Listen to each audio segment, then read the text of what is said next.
It's a pleasure to be here today. I really enjoyed the farm tours the last couple of days. What a great group of farms and great group of animals we got to see. It was really a pleasure to get to do that.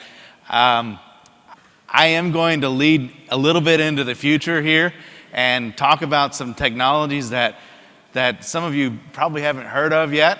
I think it's exciting what we have coming in terms of technologies. I want to give you a little bit of background, make sure you realize I'm not just a crazy science geek. I am a cow guy at heart. That shows me back when I actually had some hair as a kid. And that's my grandfather. My grandfather gave me my first AI book to look at when I was only 8 years old. And I studied it cover to cover. I've always had a lot of interest in genetics. I even did an internship during college working for an AI company. But when I started looking at going to graduate school, everybody told me, don't become a geneticist because you'll never find a job. So I didn't become a geneticist. I don't think that was very good advice because I find myself gravitating back toward that area because it's of interest to me. But I did get to go into the data area because I've always had a lot of interest in data, and that shows me at a young age with a computer, I've always been interested in data. And when I was a kid, again, this just shows you that I'm probably a little bit geeky. Not probably, I am geeky. When I was a kid, my father introduced me to something called Lotus 123. Some of you probably used Lotus 123. And as a 10-year-old kid, I said, wow, think of all the things I can do with the data from the dairy farm with Lotus 123. So when everybody else was playing video games, I was building spreadsheets for the dairy. My grandfather, though, was really a frugal dairy producer, and he told me when I first got familiar with some of the softwares out there, when I went to World Dairy Expo the first time in high school, I came back and I brought all these brochures and I said, look, you've got Dairy Comp and PC Dart and all these software programs. And he looks at me and he goes, why would I buy those software programs? Because you do all that for free for me, and I didn't even ask you to do it. So we still went with spreadsheets, but I'm a data guy. And I am involved some in the side with some partners in Kentucky on breeding animals myself. I'm the only non-geneticist that's been on the program so far. I felt obligated to put up an equation because geneticists love their equations. That's the only one that I understand. But I think it's important to think about this in an introduction to what I'm going to talk about, because I think there's a massive opportunity sitting in front of us through technology in terms of phenotypic data that we have available to us. We have a lot of novel phenotypic data available to us now, and more coming in the future. We have previously unavailable data that can provide us more consistent or more objective measures that we couldn't have had in the past. And I think that these traits that we can get all help us in the idea of breeding a more robust, a healthier, longer living cow, etc., that we've heard a lot about so far today. Maybe you have or have not seen this commercial, but I think it's really interesting and gives us a little bit of insight into what's going on. A dairy cow that talks to farmers. What kind of sorcery is that? It's not the magic wand kind. It's the RFID collar and Internet of Things kind we created with Chiddly Dairy. So every cow can let farmers know how she feels and what she needs to be healthier. All with a simple text.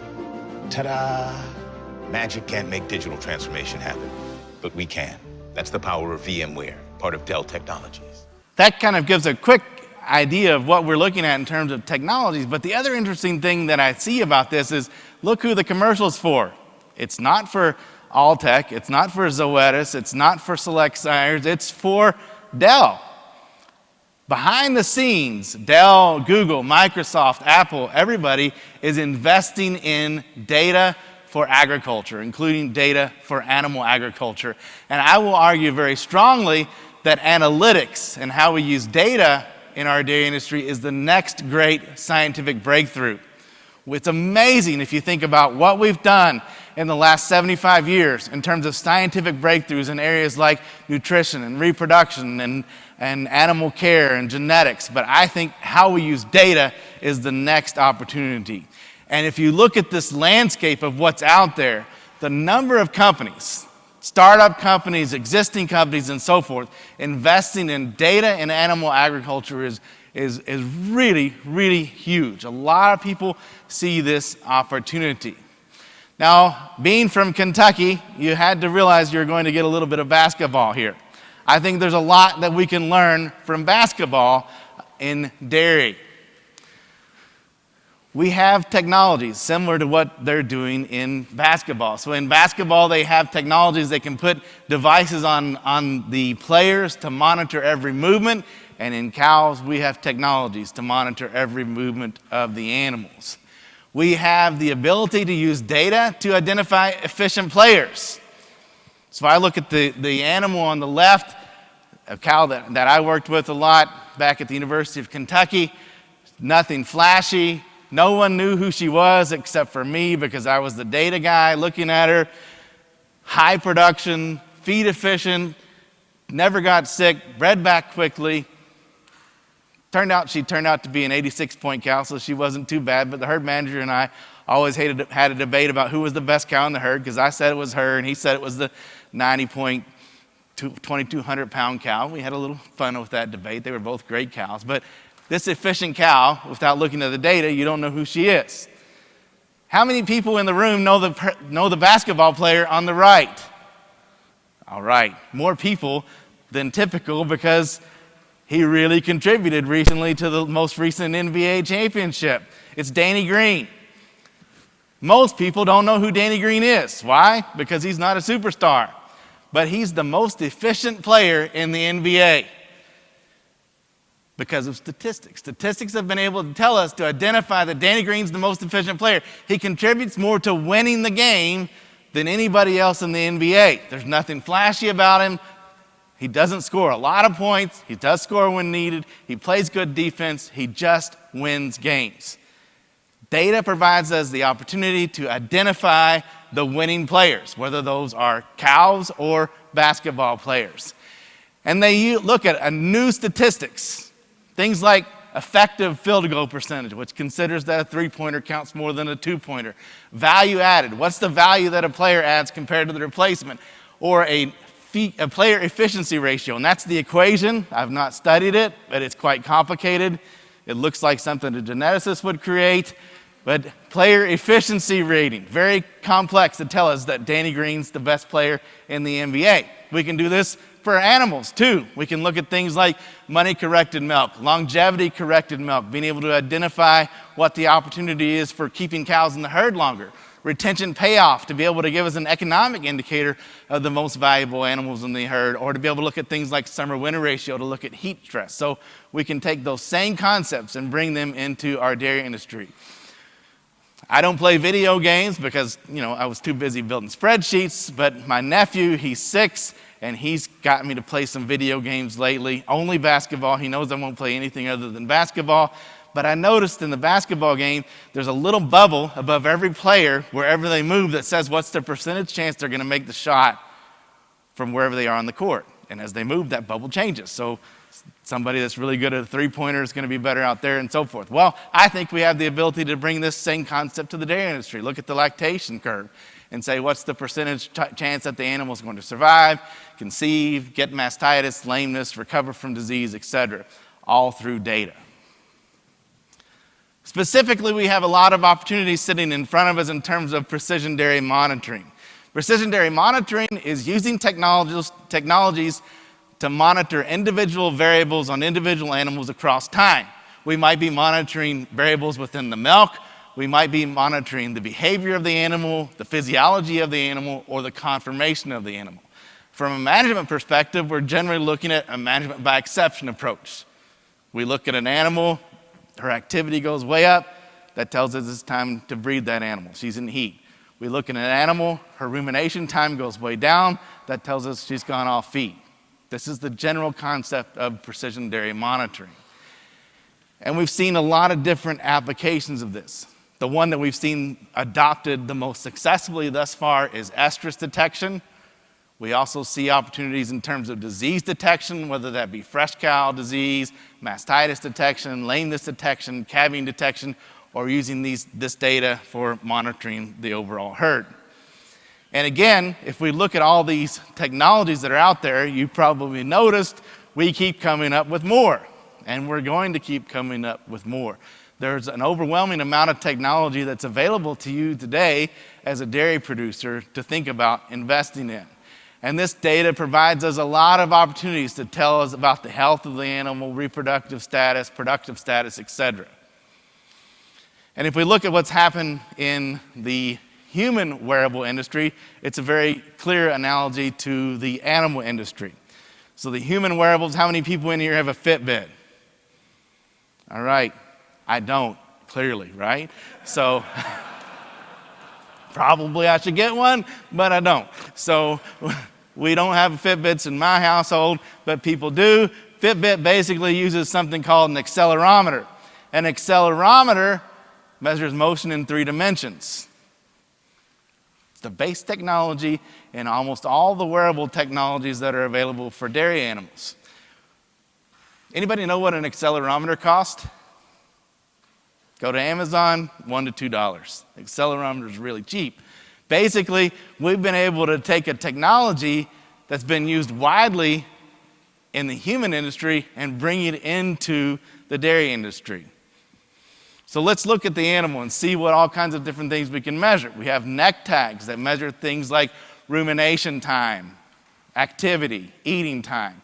We have ear tags that can be used to measure those same variables and also be used as a real-time location system. We have leg tags that can measure activity, number of steps, lying time, standing time, potentially give us indication of lameness. We have Fitbits for the tail that can give us an indication of when that animal is going to be able to calve. We have technologies that sit in the rumen, or the reticulum more correctly, that measure things like pH and temperature.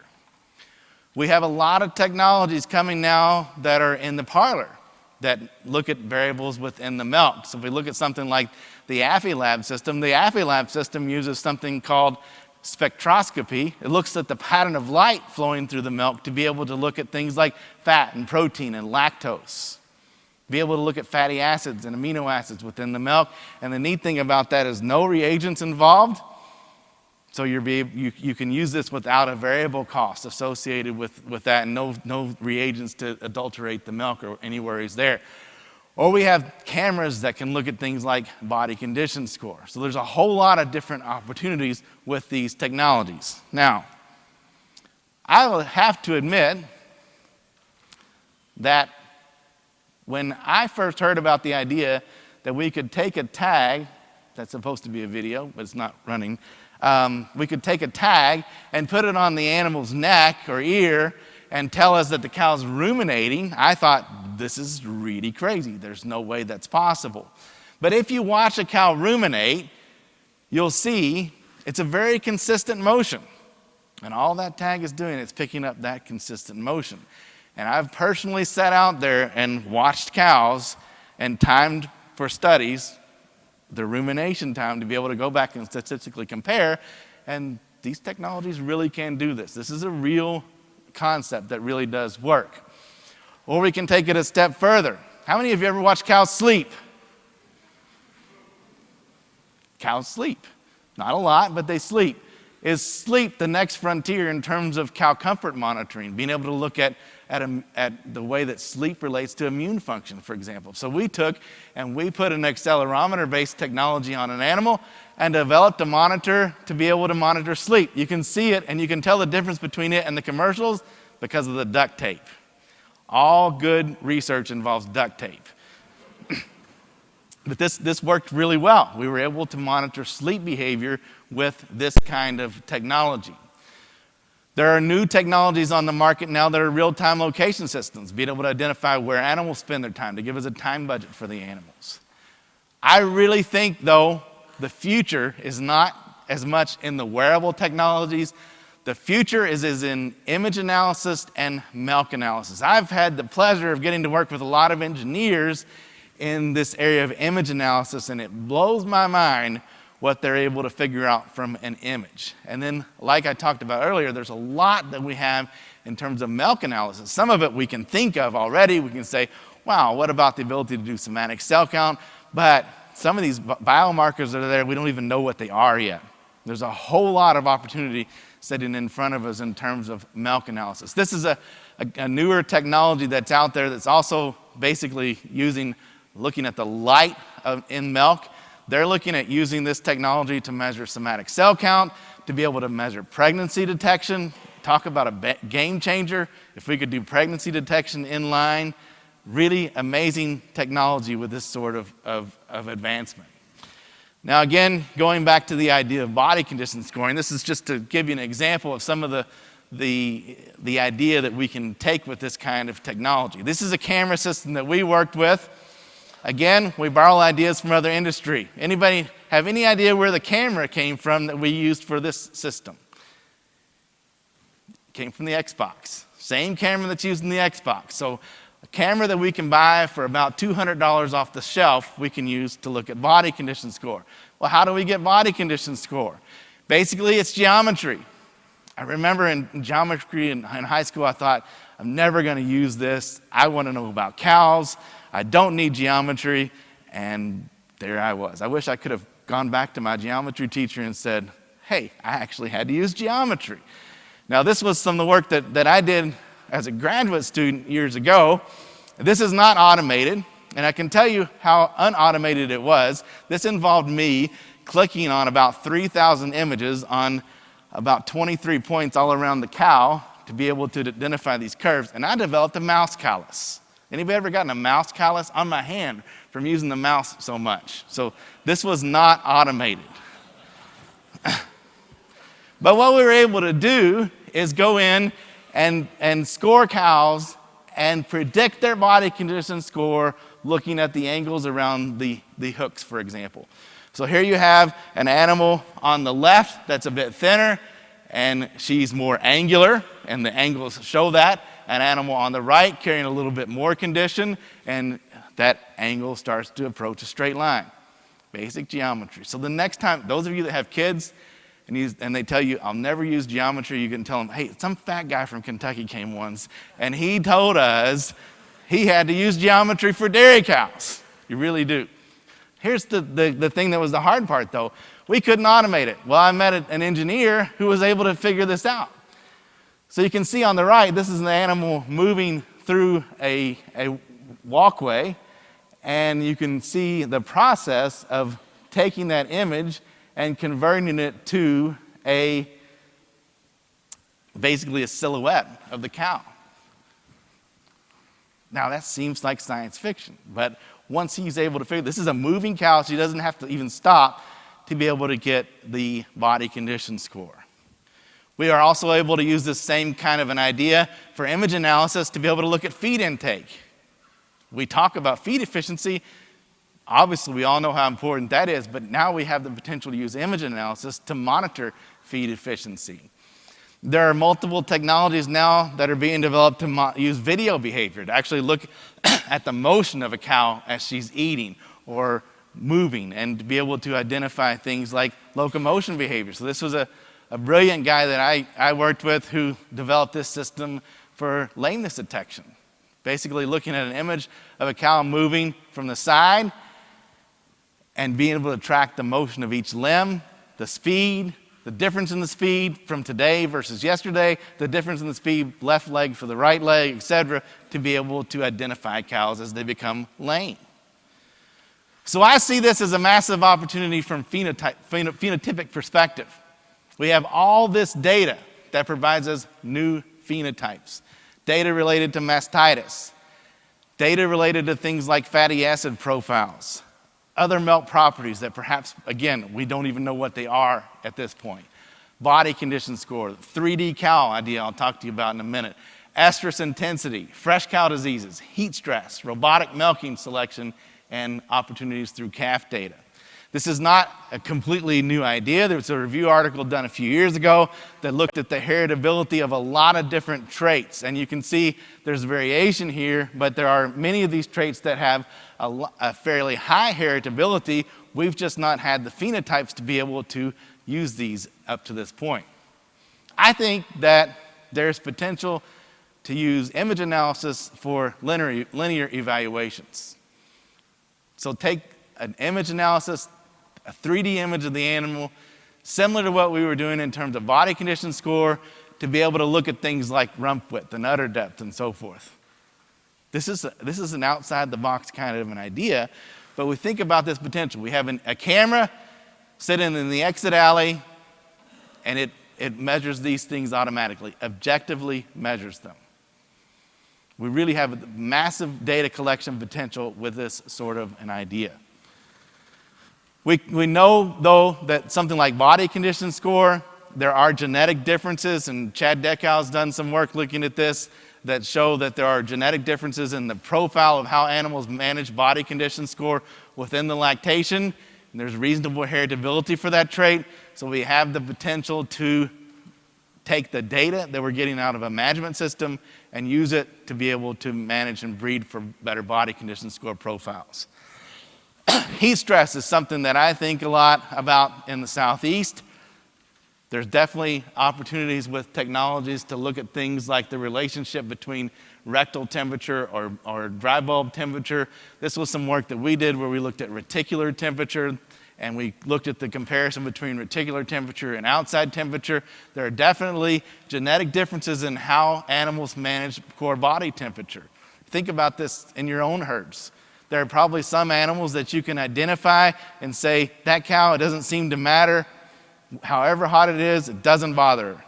And then there's other animals that they're very quick to show that. So we have the ability, if we have this phenotype through something like a temperature monitoring technology, to better select for those animals. And there's some work done at the University of Florida that was able to identify some SNPs associated with rectal temperature, respiration rate, and sweating traits. So there is a genetic component to how animals manage heat stress. Even something like methane emissions, being able to breed for a more environmentally friendly cow. There are technologies now that can help us to be able to bring that phenotypic data into the system. Or we look at the estrus detection technologies. I think there's some neat things sitting there with the estrus detection technologies. This is some work done out in Denmark where they looked at the time to first estrus, the duration of estrus and the strength of estrus, and found that these are heritable traits. So now with the technology, we know when that animal had her first heat. We know the differences in the strength of that heat based on the change in activities. Same thing with heifers even, being able to identify time to first estrus for a virgin heifer. So there's a lot of opportunities to bring this data into new genetic evaluations also. Then we look at robotic milking systems. Obviously, there's a whole lot of data that comes from robotic milking systems. We've seen everybody in the industry basically looking at conventional traits and trying to breed for animals that are better suited to robots. Also looking at things like milking intervals, habituation to a robot efficiency, and so forth, to be able to bring that information into genetic evaluations. And I think another area of a lot of opportunity is with the automated calf data. So with these automated calf feeders, we have a lot of data that can help us be able to identify feed efficiency in calf, average daily gain, meal size, disease resistance, etc. So I see this huge opportunity for previously unavailable data being able to be brought into genetic evaluations, new or improved traits for things like feed intake, lameness, body condition score, heat tolerance, and fertility, better data accuracy for some of the things that we measure on a more regular basis because we're able to collect that data more frequently. There are probably some opportunities for additional branded genetics, AI companies investing in these technologies for looking at progeny testing animals, reduction in data collection cost, and also perhaps another form of product differentiation. I think there's a lot of synergies between these precision technologies and genomics. This can give us new information in terms of the health and robustness traits. It is important to think about the quality of the data. That is really critical, and I'm going to touch on that a little bit more. And certainly we have to think about the amount of data that we need for more lowly heritable traits. There are some real challenges and limitations that we have to think about. There are brand differences in measures. I'll show you some interesting data to think about there in a minute. These technologies don't always work. There are failures that we have to think about. There are real issues in terms of standardization and calibration. These technologies may not be measuring the same thing on day 1 as day 180, and maybe not the same in day 4 as year 4 as year 1. That's a real concern. I think we have some issues to think about with regards to data ownership. And the big question, of course, is who pays for what? I think that's a real challenge and question with this type of technology data. We do have to remember there's a need for third-party validations of these technologies. Just because company A, B, or C says their technology can measure X doesn't mean it can. There are some really great technologies out there that have been used for farms for years now that have very good third-party data showing they really do measure what they say that they're measuring. There are some really bad technologies out there that have good data. You could go to the Journal of Dairy Science and find it that says they're not accurate, yet people are still buying them. So there's differences. It's not all the same.